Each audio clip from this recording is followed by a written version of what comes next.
What's up, guys? It is your boy Samoan Fan 101, and today, this is it. This is it. Avengers Endgame. This is a culmination of a series going back all the way to 2008, spanning 22 films. This one being the 22nd. My God, I am lucky enough to have been a very young person when this started off. When the first Iron Man film came out, I was only 11 years old. Here we are 11 years later, I'm 22. What are the friggin' odds? I mean, my lord, it's just amazing what they've done here. You know, the amount of effort, time, money, and, you know, attention to detail they put in so many of these films is just amazing. It's staggering to me. As you guys know, I've reviewed pretty much every MCU film up to this point. I started out with Captain Marvel because I was pretty pissed off about what was leading up to that film. And of course we have, yeah, I was pretty pissed off what was leading up to that film. And I reviewed it for this channel. And then I thought, why the hell not? I'll review all the MCU films leading up to Avengers Endgame. Originally, I wasn't going to do that because of how long it took me to do the Star Wars movies, but I forced myself to do it in a span of time which would allow me to watch all of them and have fun with all of them.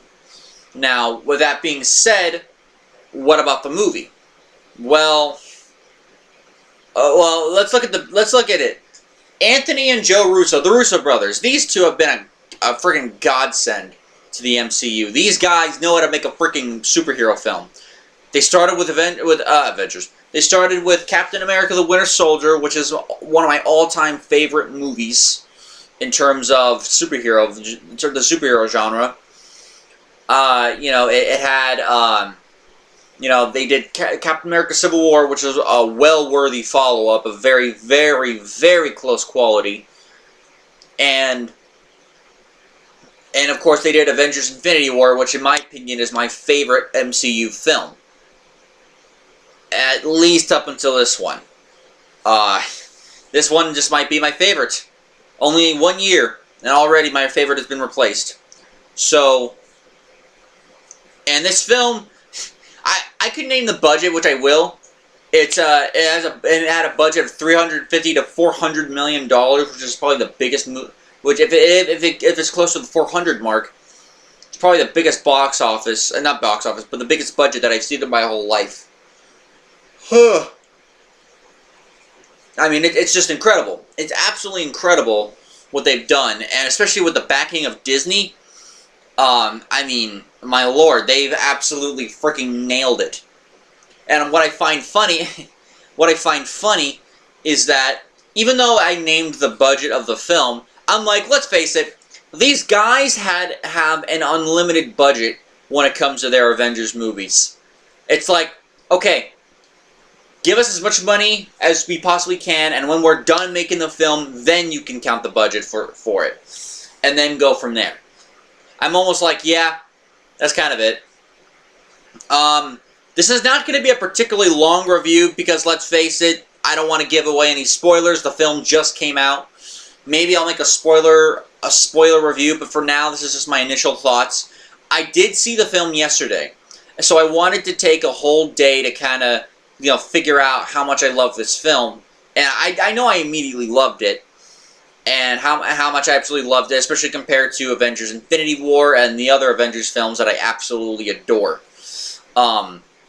So what can I reveal? Well, I can reveal the very beginning. As we know, Thanos used the Infinity Gauntlet with the Infinity Stones to snap half of all the universe out of existence. And in the first scene of the movie, we see Clint Barton's family. Hawkeye is under house arrest after the event of Captain America: Civil War. Apparently, Ant-Man went to the government first in order to make a deal, and Hawkeye followed him. Clearly, he was still under house arrest. And after spending time with his daughter and his two sons, as well as his wife, played by Laura Harrier. Oh, well, was she played by Laura Harrier? No. I'm thinking of Liz Allen. I forget. No, his wife's name is Laura, so that's why I'm getting mixed up. But anyway, his entire family disappears thanks to the Thanos snap. And as we see later in the film, Clint Barton goes a little bit... He doesn't go nuts, so to speak. He still fights against crime, but he definitely takes things to the extreme in terms of fighting them. So, we cut to 3 weeks later, 23 days to be exact, and as we can kind of predict, Captain Marvel, we see, of course, not Captain Marvel, but, well, yeah, with her, but, of course, we saw in the trailers how Tony Stark and Nebula are stuck in a ship. In this case, it's Star-Lord's ship from the Guardians of the Galaxy films, and their fuel has basically run out. They're running out of oxygen, running out of food. Tony Stark, when he gets back home, by the way, is just a skinny-looking man. Carol Danvers, aka Captain Marvel, finds them while traveling across space and brings them back to Earth. And everyone excluding Iron Man, devises a way to confront Thanos on the planet that we saw him on at the end of Avengers Infinity War, and that's about it. I can't reveal anything. I cannot reveal anything else because doing so would expose the plot. And I don't want to reveal anything that happens, even though I absolutely love this film. And look, some people are not going to be happy with every decision made in this movie. I think I'm happy with it because I know that this is just a movie, not to take it too seriously, but seriously enough to where you don't want it to insult you or anything. So I think I'm of the perfect balance. I find myself, because I've seen various reviews, and that's part of the reason why I took my time in before reviewing this movie, because I wanted to see the reviews from various people. And here's the thing, I'm seeing it from a lot of critics, not so much a lot of fans, because I went to this movie and saw it with my two buddies, who are both brothers. Both of them absolutely loved this movie. One of them, the younger brother, said he loved it more than Infinity War. Of course, I wanted to give my little piece, after I've collected my thoughts and saw the reviews and see whether or not I agree with them or not. And I find myself disagreeing with several of the reviews in terms of certain details. All except for one, and I'll get to the one detail, and you've probably already figured out what that is. But all except for one detail, or one particular part, or, moments of the movies.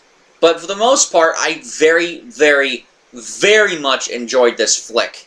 And yes, I do, despite a couple little nitpicks I have with this film, I do think it's better than Infinity War, even though I didn't really have much nitpick from that film. I think the amount of awesomeness that was in this movie outweighs the nitpicks. It's one of those things where it's not a perfect film, but it has so much good in it that I think it outweighs it.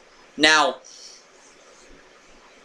okay, so what about the film? What do I go about the movie? Well, look at the casting. All except for one, and you probably figure out what that is. All except for one person do absolutely great in their roles here. Robert Downey Jr., Chris Evans, Mark Ruffalo, Chris Hemsworth, Scarlett Johansson, Jeremy Renner. All of them, all the original six do a great job. The twists and turns they make for two of the characters, that being Thor, well, three of the characters, should I say, Thor, Hawkeye, and Hulk, I do enjoy. I think, for one of them it's funny.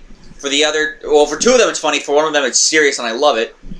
Of course, we got Paul Rudd as Ant-Man, who survived the events of the Thanos snap. Sadly, the Van Dyne Pym family did not survive, and he does eventually find a way out of the quantum realm and helps out with the Avengers. But yeah,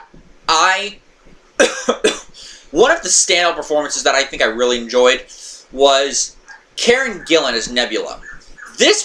I liked Nebula in the previous films, especially in Infinity War and Guardians 2, but this was the Karen Gillan standout performance as Nebula. I freaking loved Nebula in this movie.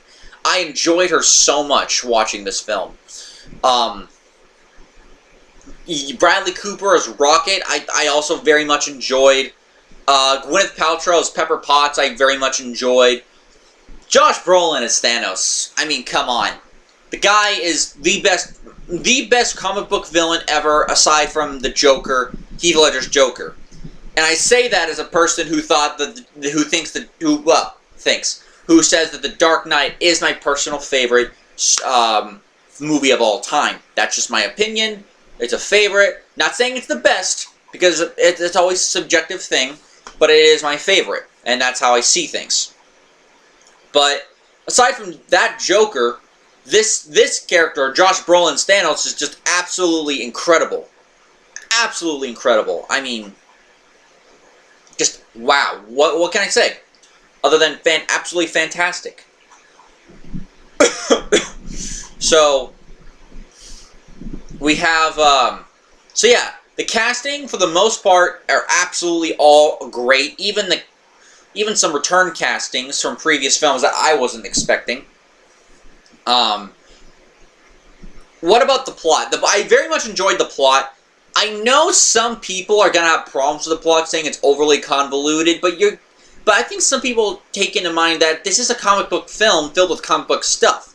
You always have to give a little bit of leeway to comic book films, unless it goes out of its way to be boring and just to piss you off. If that's the case, then yes, they deserve to be destroyed. But, you know, I did like the plot of this film. And part of the plot has a lot to do with, especially in the middle of the movie, has a lot of callbacks to previous films. I'm not going to say exactly how they're callbacks, but I absolutely love the callbacks. And look, depending on who you are, if you are a casual moviegoer or a person who's sort of a fan of the MCU but not a hardcore fan, you're probably not going to enjoy all the callbacks to previous films nearly as much. All the fan service and stuff, you're not going to enjoy them nearly as much because you're a casual moviegoer or just a sort of MCU moviegoer. If you're a hardcore like me, and you came into this wanting to see the culmination of 22 films wrapped up into 3 hours, then you're gonna and if you're like me and my two friends, you're gonna absolutely love the callbacks to this film, or in this film. And there's callbacks to several movies going back to 2012. You could probably surmise what I mean by that one. Previous films, previous characters that have since died. We do get to see a reemergence of them. I won't say how, but we do get to see them again. Characters that we thought we would never see again, alive or dead. So yeah, we have various things. The direction and I know some people also have problems with the direction they take with certain characters. With Hulk, I very much enjoyed. Hawkeye, I think most people enjoyed. And Thor. Now, I know some people do have a problem with how they took Thor later in the film, after the initial 15-20 minutes. I know some people are going to have a problem with that. I didn't mind it. I thought it was funny. I thought it was enjoyable. And I think some people tend to forget, like, look at what happened during the events of Infinity War. Especially with Thor failing as he did to kill Thanos at the end of Infinity War. I mean, that would absolutely cause some shit to happen inside one guy's head and want people to forget. And I think he does it in a very hilarious way. We do get to see Korg and Meek back from Thor Ragnarok, as well as Valkyrie. We do get to see them back, which is good. They have a place called New Asgard that's on Earth, which is in Norway, of course, Norway being where Odin breathed his last breaths of life during the events of Thor Ragnarok. So yeah, there's that. Like I said, I like all the callbacks. I like how they use most of the characters, even including the one character I wasn't the biggest fan of, for obvious reasons. So okay, yeah. So yeah, let's get to the third act. The third act of this film, in a lot of, even though there's action throughout the film, this film in a lot of ways is like a Steven Spielberg movie like Jaws, where they save the action and the stuff you really want to see for the third act of the film. And when you do see it, it's absolutely incredible. Absolutely incredible. The CG, the final battle that you expected, the special effects, the twists and the turns, the things they do. All of it is so amazing, except for one small moment aside. All of it is so friggin' incredible, and is by far some of the best action that I've seen of any movie. I mean, if there's any movie I can compare the final action sequence to, it's like the Battle of Osgiliath from Lord of the Rings: The Return of the King. It's very much like that kind of movie.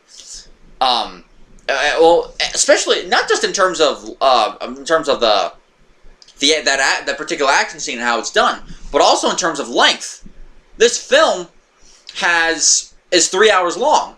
Now, and like I said, depending on who you are, what kind of fan you are, you're either gonna enjoy the whole 3 hours and feel like it breezed by you, or there's gonna be some moments where you think it's gonna drag along and you wanna skip to the scenes that you really want to see. Me personally, it breezed by. There was one moment where I checked my phone, but not because I was bored, but because I was like, out of curiosity, what time is it? And I'm like, holy shit, it's already been 2.5 hours. And I'm like, it's already been that long. I didn't even feel the 2.5 hours. I didn't feel that. I absolutely enjoyed myself through and through the whole 3 hours. It never felt too long to me. Most of all the scenes were absolutely great. Or if not great, then just pretty good. What can I say? I absolutely enjoyed this flick. I enjoyed it so much. I had so much fun with it. The callbacks, like I said, I very much enjoyed. The ending. What can I say? I heard several of them and I won't tell you what happened, but there are definitely people crying in the theater. I wasn't one of them, but me and my two friends all admitted to each other that yeah, we were building up tears. We were tearing up there at the end. We weren't crying, but we were definitely tearing up in the end there. And the end is just it's so appropriate, I guess, the way the film ended. In terms of the character that the ending is in a way based around. It's so poetic considering how the MCU all started. That gives you a hint of who I'm talking about. So yeah, and you know, some characters get closure. We get a closure for several characters, including Iron Man and Captain America. Which basically proves to us that we're not going to see these characters again after Avengers Endgame. And it shows us why we're not going to see them again. I won't spoil how we never see them again, but you got to see the movie yourself. So, the soundtrack, oh man, the soundtrack was just great. Some callbacks to previous films, including the soundtrack from those films. We had some sound bites I recognized from Infinity War, which were used very well in the final climax of the movie. All of it was just so badass. It was so fucking awesome. So you had so much good shit in this film. The action, the special effects, the choreography, the cinematography, the way things were shot, the different twists and turns they took with the characters and the plot, things that you definitely did not see coming upon looking at them. It's the various things. The humor is absolutely on point. I love the humor in this film. And like with Avengers Infinity War compared to the first two movies, the humor didn't overshadow the plot. It felt natural. It didn't feel forced. Okay, I've praised this film to death. What don't I like about this movie? Is there anything that is possible for me not to like? Well, I've mentioned this earlier, and while I do think she's better in this film than in her own film, I'm going to say it.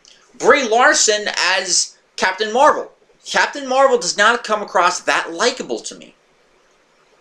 And it has everything to do with the fact that, look, I'm not at all happy with any of the comments that Brie Larson has said going back to that award show last year about not needing to hear the opinion of a white man, which is fucked up by itself, but that's beside the point. But here's the thing. I am able to be unbiased, and I am able to separate the actor or actress from a performance. As a performance goes, she didn't do that good. She wasn't that good at all in Captain Marvel. She was better here. I'll say that. She was definitely a more tolerable actress this time around. She was more tolerable in the role. She had a couple good moments, including a admittedly pretty badass moment near in the final action scene. But with Captain Marvel, compared to pretty much every single other main hero of the film, she doesn't have a whole lot of personality. Even compared to the people who you would say, oh, they don't have too much personality, like, say, Doctor Strange. But Doctor Strange still has some personality in there, and is able to have funny quips back and forth with someone like Wong in previous films. In this movie, Captain Marvel, while she's definitely better this time around than in her own flick, which is hilarious considering the fact that she filmed this movie first, and then she filmed, then she filmed Captain Marvel. I'm like, okay, that's either a testament to how great the Russo brothers are, or that is a detriment to how bad Anna Boden and Ryan Fleck were in their film. And I think it's a mixture of both. I think both sides share their own. Both sides share their own success and failure in that regard. It was definitely the Russos, but Anna Boden, even if it wasn't the Russos, Anna Boden and Ryan Fleck still have shame or still have blame to bear for each other. So you do have that going for it. You have here's one thing I never got. Brie Larson still, not Brie Larson. Captain Marvel still looks like she's in her 20s, even though over 20 years have gone by since the events of Captain Marvel. Actually, almost 30 years, because, well, I'll get to, that's kind of a spoiler. Just to say right now, there is a bit of a time gap, which does explain how Scarlett Johansson's hair in the trailers look different. There is a time gap in this movie, so I guess that's one thing I can give you guys. And the film, for the most part, takes place in the year 2023. Captain Marvel's events took place in 1995. That's almost 30 years. The woman should, at the very least, be in her late 40s to early to mid 50s. How is it that she still looks like she's in her 20s? Or early 30s, whatever. How is that even possible? How? And I think, and yes, you could say that it was because her DNA was altered, and all that stuff during the flashback events of Captain Marvel. But at the same time, it's like, come on, that has to be explained. We still haven't explained how is it she's able to breathe in space. Again, part of her overpowered nature. I don't like the fact that the character is so OP that she can't, follow the laws of friggin' physics. Sorry, there was some right there. Yeah, I still don't like the character in that regard. But I did say that the acting for the character was more tolerable this time around. Even though it was more tolerable, there were a lot of their dialogue. She doesn't show too much personality, and a lot of her dialogue felt kind of forced. Whether you agree with me or not, she felt kind of forced in terms of the dialogue.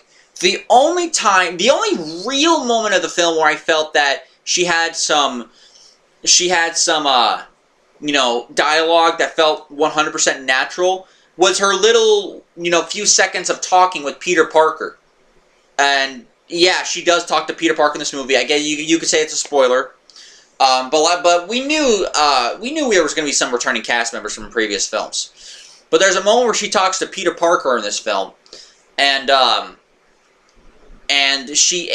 is the only moment. That is the only real moment when I'm like, okay, I can genuinely believe what this actress is saying. Aside from that, I didn't buy her. I didn't buy the character. I didn't buy the actress as the character. That's just my opinion. And if you Brie Captain Marvel bots don't like it, then fine. You know, go wank off to Captain Marvel the movie. We'll live here in the real world and we'll actually discuss how good she is or how not so good she is. It also doesn't help the fact that she went to her short haircut, which they actually did make fun of in the movie. She had long hair, then she had short hair, very much like the comics, where they cut off all her hair, made her look like a man. In this film, they made her look like fucking Justin Bieber. She had the Bieber haircut, which, look, it works for Bieber because he's a guy. It doesn't work for Captain Marvel because she's a woman and it makes her look too masculine. You gotta have a bit of femininity in there because you are a female character. That to me was fucking stupid. There was a moment in the final action scene. I'm not going to spoil who or, well, you could say I spoil who, but there's a moment in the final action scene when we see all the female characters come together, and that felt pretty forced, because they're like, really? First of all, how does it even make sense that all these female characters just so happen to be next to each other at the same time in a chaotic as hell battlefield? You know, logically it doesn't even make any sense. Second, it's so obvious why they did that. They did that for woke points. They did that to say, hey, look at all of our female characters. They took all the female characters they had in that fight and basically shoved them all into one little tracking shot with all the female characters banding together. It is so obvious. And I like so many of those characters, but it's obvious why they did it. They did it for woke points. They did it for the girl power thing that felt forced. It did not feel natural at all. Unlike earlier when the war truly started, because there was like a pre-fight and then there was the fight. And with the fight, it felt 100% natural. It didn't feel natural here. It felt a little bit forced.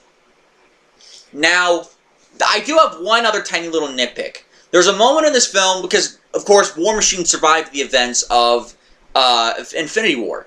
There's a moment where War Machine's suit is not working. The suit's not working, and he has to get out of the suit.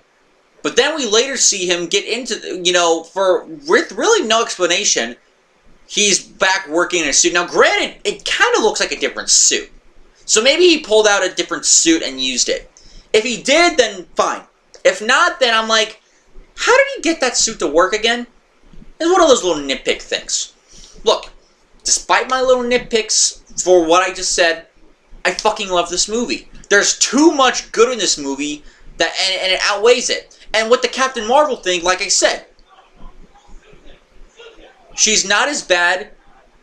She's not as bad as in the Captain Marvel movie. Sorry, you're hearing something outside my room. She was not as bad as she was in Captain Marvel, and she was not. And on top of that, not only was she not as bad, she was more tolerable this time around, which means she was better. On top of that, she only had 15 minutes of screen time in this film total. I didn't even feel like 15 minutes. It felt less than that. Which means that was actually a cap in the hat of the Russo brothers. Now, before the film came out, I heard that there were, and it was confirmed that reshoots were done on the movie some time ago, considering the reception of Captain Marvel, and the Russo brothers saw that coming, and they were given carte blanche to do it. And it was shown that, and it was told that that there was two cuts of the film. One would be very Captain Marvel, would have a lot of Captain Marvel in it, very Captain Marvel heavy-handed, and the second cut, which were the reshoots, some of the reshoots, would have less Captain Marvel in it. As it turns out, we got the reshoot version, we got less Captain Marvel, which, thank merciful God we got that. Because I don't think I could stand a whole film from beginning to end with this character as forceful as she was. I don't think I could stand it, so thank God they did that. And for those of you people, oh, it's just that's a lie. Consider this. Back a few years ago, when they were making Captain America Civil War, Disney was getting the deal done with Sony about Marvel Studios using Spider-Man as a character. The Russo brothers actually wrote 2 different scripts to that movie. One was going to feature both Black Panther and Spider-Man, and one was only going to introduce Black Panther. Of course, that was the movie where, as it turned out, Black Panther and Spider-Man were introduced for the first time to the MCU. In this, but originally it was only going to be Black Panther. But when they got word that the Spider-Man deal was being talked about, they wrote a script just in case Spider-Man, the deal goes through and Spider-Man is able to be a part of the MCU. They wrote that just in case.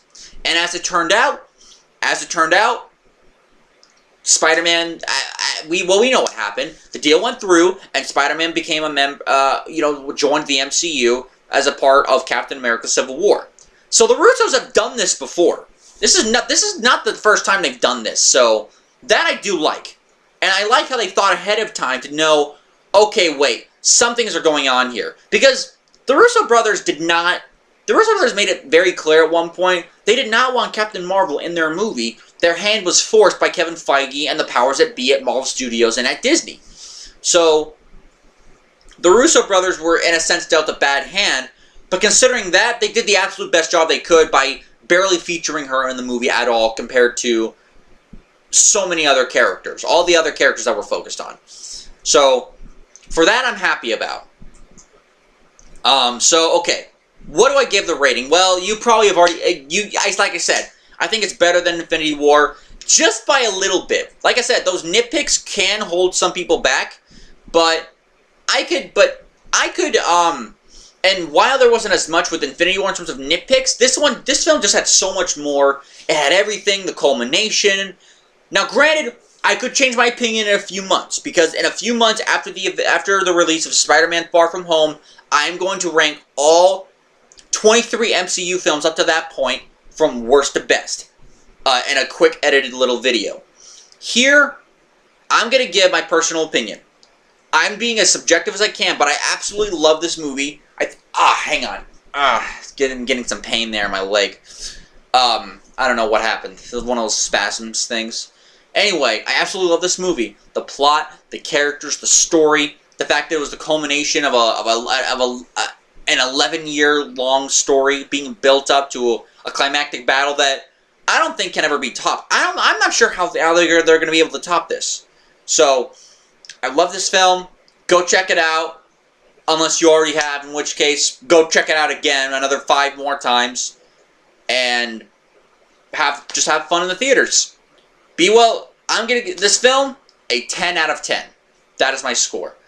Be well, stay safe, have a good day. If you like this video, make sure to like, comment, and or subscribe. And I'll see you guys next time with the next video. Until next time, guys, peace.